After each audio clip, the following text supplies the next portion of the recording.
Kempegowda international ಏರ್ಪೋರ್ಟ್ನಲ್ಲಿ ವಿಮಾನ ಹಾರಾಟದಲ್ಲಿ ವ್ಯತ್ಯಯವಾಗಿದೆ. ಇದರಿಂದ ಪ್ರಯಾಣಿಕರು ಸಿಬ್ಬಂದಿಗಳ ವಿರುದ್ಧ ರೊಚ್ಚಿಗೆದ್ದಂತಹ ಪ್ರಸಂಗ ನಡೆಯಿತು. ವಿಮಾನಗಳ ವಿಳಂಬಕ್ಕೆ ಏರ್ಪೋರ್ಟ್ನಲ್ಲಿ ಪ್ರಯಾಣಿಕರು ಆಕ್ರೋಶವನ್ನು ಹೊರಹಾಕಿದ್ದಾರೆ. ಏರ್ಪೋರ್ಟ್ನ ಟರ್ಮಿನಲ್ 1ರಲ್ಲಿ ಪ್ರಯಾಣಿಕರು ಸರಿಯಾದ ಸಮಯಕ್ಕೇನೆ ವಿಮಾನ ಹಾರಾಟವಿಲ್ಲದೇನೆ ಪರದಾಟ ನಡೆಸಿದ್ದಾರೆ. ಇಂಡಿಗೋ ವಿಮಾನಗಳಲ್ಲಿ ಪೈಲಟ್ ಮತ್ತು ಸಿಬ್ಬಂದಿಯ ಕೊರತೆಯಂತೆ ಹಾಗಾಗಿ ಕಳೆದ 3 ದಿನಗಳಿಂದ ವಿಮಾನ ಹಾರಾಟದಲ್ಲಿ ವ್ಯತ್ಯಯವಾಗ್ತಾ ಇದೆ.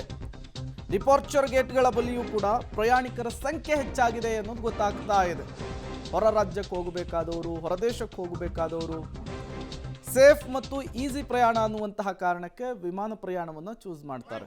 ಬಟ್ ಹಿಂಗೆ ಗೊಂದಲಗಳಾಗ್ಬಿಟ್ರೆ, ಗೋಜಲಾಗ್ಬಿಟ್ರೆ ಏನು ಕತೆ? ಸಾವಿರಾರು ರೂಪಾಯಿ ಕೊಟ್ಟು ಟಿಕೆಟನ್ನು ಬುಕ್ ಮಾಡಿರ್ತಾರೆ. ನೋಡಿ, ಈ ಬಸ್ಸಿಗೆ ಪರದಾಟ ನಡೆಸ್ತಾರಲ್ಲ, ಹಾಗೆ ಪರಿಸ್ಥಿತಿ ನಿರ್ಮಾಣವಾಗಿದೆ. ಮೊದಲೇ ತಿಳಿಸ್ಬೇಕಿತ್ತು, ನಾವು ಆಲ್ಟರ್ನೇಟಿವ್ ವಿಧಾನಗಳನ್ನು ಆಯ್ಕೆ ಮಾಡ್ಕೊಳ್ತಿದ್ವಿ. ಏರ್ಪೋರ್ಟಿಗೆ ಬಂದ ಮೇಲೆ ಎಲ್ಲವೂ ಪ್ರಕ್ರಿಯೆ ಮುಗಿದ ಮೇಲೆ ಈ ರೀತಿ ಗೊಂದಲ ಗೋಜಗಳನ್ನು ಮಾಡ್ತಾ ಇರೋದು ಯಾಕೆ ಅಂತ ಹೇಳಿ ಆಕ್ರೋಶವನ್ನು ಹೊರಹಾಕಿರುವಂಥದ್ದು.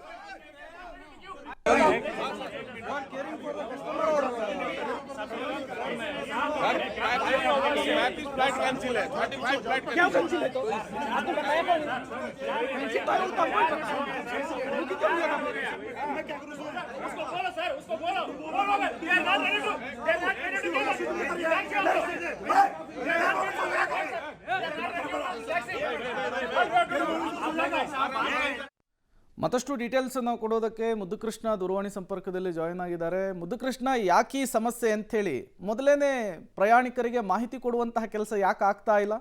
ಪ್ರೇಮ್, ಪ್ರಮುಖವಾಗಿ ಇದು ಬೆಂಗಳೂರು ಅಂತಾರಾಷ್ಟ್ರೀಯ ವಿಮಾನ ನಿಲ್ದಾಣ ಸಮಸ್ಯೆ ಅಷ್ಟೇ ಅಲ್ಲ, ಇಡೀ ವಿಶ್ವದಲ್ಲಿ ಬಹುತೇಕ ಏರ್ಪೋರ್ಟ್ಗಳಲ್ಲಿ ಇದೇ ರೀತಿಯ ಸಮಸ್ಯೆ ಮುಂದುವರಿತಾ ಇದೆ. ಅದು ನವೆಂಬರ್ 30ರಿಂದ ಇದುವರೆಗೂ ಕೂಡ ಇವತ್ತು 4ನೇ ತಾರೀಕು ಆಗ್ತಿದೆ.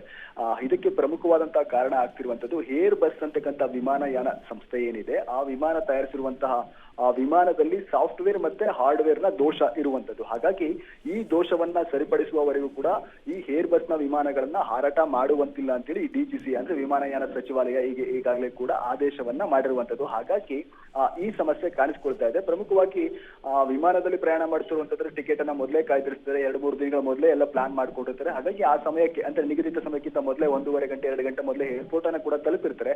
ಆದ್ರೆ ಏರ್ಪೋರ್ಟ್ಗೆ ಬಂದಂತಹ ಸಂದರ್ಭದಲ್ಲಿ ಆ ವಿಮಾನ ಡಿಲೇ ಆಗ್ತಿದೆ ಅಂತಕ್ಕಂಥದ್ದು ಕೆಲವು ಸಂದರ್ಭಗಳಲ್ಲಿ ಡಿಲೇ ಆಗ್ತಿರ್ಬೋದು, ಕೆಲವು ಸಂದರ್ಭಗಳಲ್ಲಿ ವಿಮಾನಗಳ ಹಾರಾಟಗಳೇ ರದ್ದಾಗ್ತಿದೆ. ಯಾಕಂತಂದ್ರೆ ವಿಮಾನಗಳಲ್ಲಿ ಇರುವಂತಹ ಸಾಫ್ಟ್ವೇರ್ ಮತ್ತು ಹಾರ್ಡ್ವೇರ್ ದೋಷ ಏನಿದೆ ಅದು ಸರಿಪಡಿಸಿದ ನಂತರವಷ್ಟೇ ಹಾರಾಟಕ್ಕೆ ಅನುಮತಿಯನ್ನ ಕೊಡಲಾಗ್ತಾ ಇರುವಂತದ್ದು. ಹಾಗಾಗಿ ಬಹುತೇಕ 3 ದಿನಗಳಿಂದಲೂ ಕೂಡ ಕೆಂಪೇಗೌಡ ಅಂತಾರಾಷ್ಟ್ರೀಯ ವಿಮಾನ ನಿಲ್ದಾಣದಲ್ಲಿ 50, 60, 70 ಈ ರೀತಿ ಬಹುತೇಕ ಬಹಳಷ್ಟು ವಿಮಾನಗಳ ವಿಳಂಬ ಆಗ್ತಿದೆ. ಅದರಲ್ಲಿ ಕೆಲವು ವಿಮಾನಗಳ ರದ್ದು ಕೂಡ ಆಗ್ತಿದೆ. ಹಾಗಾಗಿ ಸಹಜವಾಗಿ ಪ್ರಯಾಣಿಕರು ಆಕ್ರೋಶವನ್ನ ಹೊರಹಾಕುವಂತದ್ದು. ಯಾಕಂದ್ರೆ ಬಂದಂತ ಸಂದರ್ಭದಲ್ಲಿ ವಿಮಾನ ಸಿಗ್ತಾರ ನಾವು ಹೋಗಕ್ ಆಗ್ತಾ ಇಲ್ಲ ಅಂದಾಗ ಆಕ್ರೋಶದ ಮಾತುಗಳು ಈಗ ಹೊರ ಬರ್ತಾ ಇರುವಂತದ್ದು. Prem, okay, thank you Muddukrishna ತಮ್ಮೆಲ್ಲ ಮಾಹಿತಿಗಾಗಿ.